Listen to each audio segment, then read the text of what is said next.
чун меган пурсидан айб надорад ва ин албатта рисолати ман аст, чун ман барандаи ин барнома ки ҳастам, вазифаи ман аст ва ман албатта аз баъзе саволҳои хеш аз шумо узрхоҳӣ мекунам. ин андозаи шумо меросӣ аст ё ки дар ҳоле фақат худатон ҳамин андоза доред, яъне ман қаду басти шуморо дар назар дорам? хайр, шумо гуфтед, ман мегӯям. хоб аслаш падару модари ман хоб хеш нестанд, аҳа, бегона. хоб мо дар оила аком, падарам гӯем ҳафт пушт мегӯянд, чӣ мегӯянд, ҳамашон қадбаланд аст. як ман ҳамин хел шудам. як беморӣ будааст, чӣ будааст, рихит, чӣ будааст беморӣ, ҳамин хел дучор шудам. хеле деҳот будем, унчуқо духтур больница кам буд. Мо аз район гӯем, аз район дур будем. ман бемор шудам, хеле намедонистам ки ман рихит шудагӣ. баъд аммо аз вақтишам мо хуҷанд рафтем омадем, модарам маро оварда лечен мекард. хеле ман ҳамин хел шудам. баъд ин дар чанд солагитон шумо ба чунин беморӣ дучор шудед? модарам гуфта буданд ки аз ҳамон 6 моҳигими 7 моҳигими ҳамин хел. баъд маро аз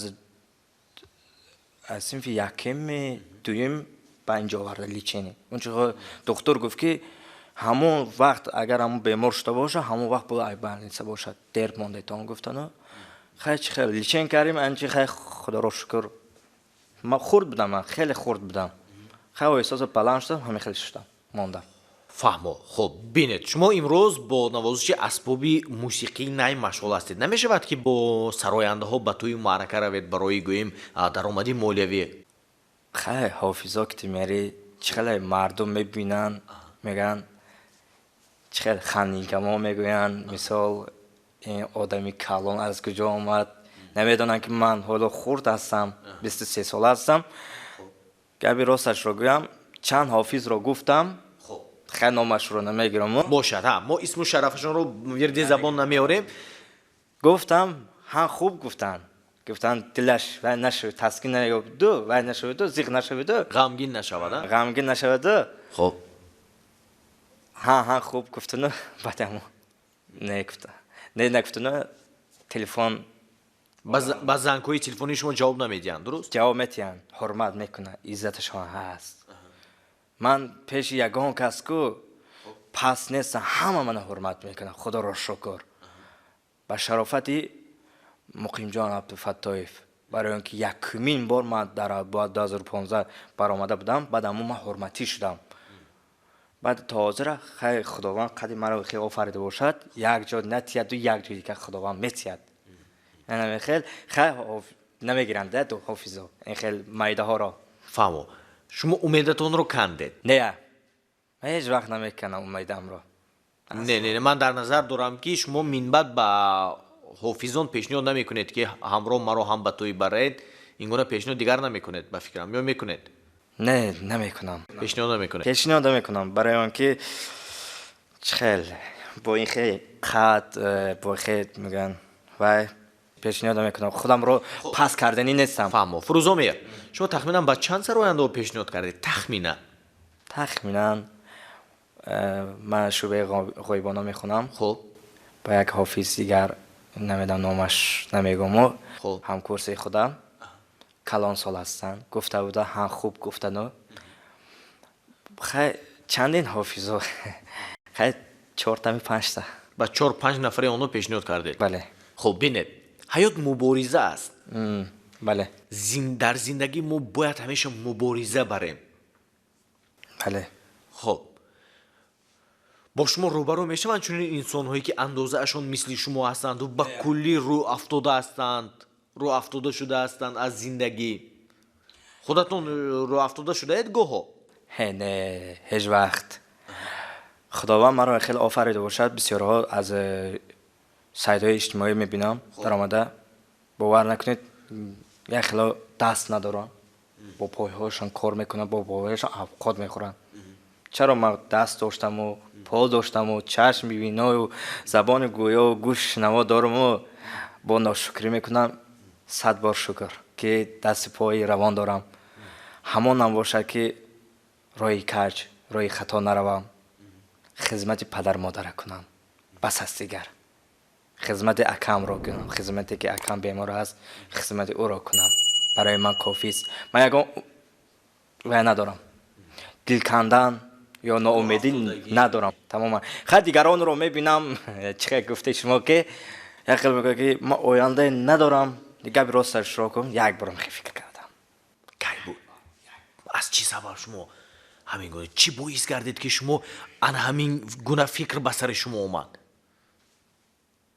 چی سبب شده بود همون زمان خیلی فرزند خطا که یگان خطا کرده بود بله 2 بار شدم یک بار از مادرم و دویمش باشد از یک دختری با همون سید اسماعیل در آمدم شناس شدم خب خیلی من از گردن پایین رو نگرفته از گردن پایین بالا رو گرفت فقط یعنی چهره خود رو عکسی چهره خود رو گرفتم چه خیلی خوش رو کرده گرفتم روی کردم معقول پوف خیلی ویدیو زوانوک کردم دختر معقول کرد دوست عاشق خیلی رفتم هم دو دیدم هم دو دختر رو دیدم و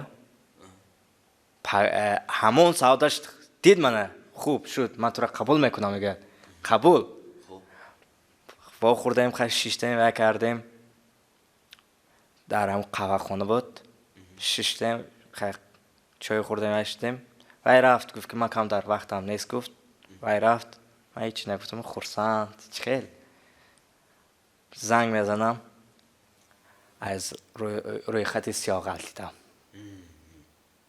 شما رو به روی خط سیاه پرتافتن پرتافتم بله من روی خط سیاه بعد همون گفتم من چی آینده ندارم یکم کس مرا چی قبول نمیکنم به خودش با اخیر آمدم گفتم که چرا زیمشی خداوند برای تو مناسب است رو پیدا کرمیتیت مناسب رو بله خب نقشه چگونه است که اویله دار شده هستید شما حاضر سیاد شوی اکم رو اکم سیاد شود خیلی اویله شوی چخیل حاضر یکان جا کار نمیکنم خواندوسیم خیلی یکان جا کار یابم انشالله کار یابم پیشروی شود خیلی یکان تا بودگیست حاضر نیست نکی یعنی نقشه نداره نقشه نیست تماما نیست نقشه با یگان دختره امروز صحبت های تلفنی دارید و نه نه حاضر فکرم از کار است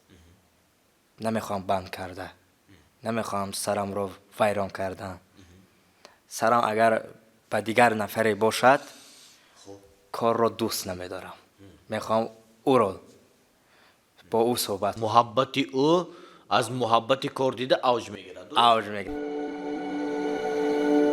اگر ثروتمند میبودی چیکار میکردید این ببینید یک چیز رو من قید کرده گذاشته هستم شما با این سین و سال خویش نگاه نکرده پستی و بلندی رو دیده ایستادید و چگونه بودن بعضی از انسان‌ها رو دیده ایستادید دیدم بله درست بله. اگر ثروتمند میبودی چیکار میکردید ثروتمند میبودم اولین با کی خودم کمک میرسودم خب اولین مرتبه به بیمارها که برای اینکه خودم بیمار رو دیدم خب میخوام که به بیمارها کمک رسونم با من ثروتمندی در کار نیست با من سیاحتی خلق و وطن لازم است مردم میخوام به مردم خدمت کنم همون انسان هایی که گوها شما را مسخره میکنن یا از قفای شما میخندند خیال چی گویید به همون نفرون هیچ نه میروم نبارو منم خرسند میشم برای چی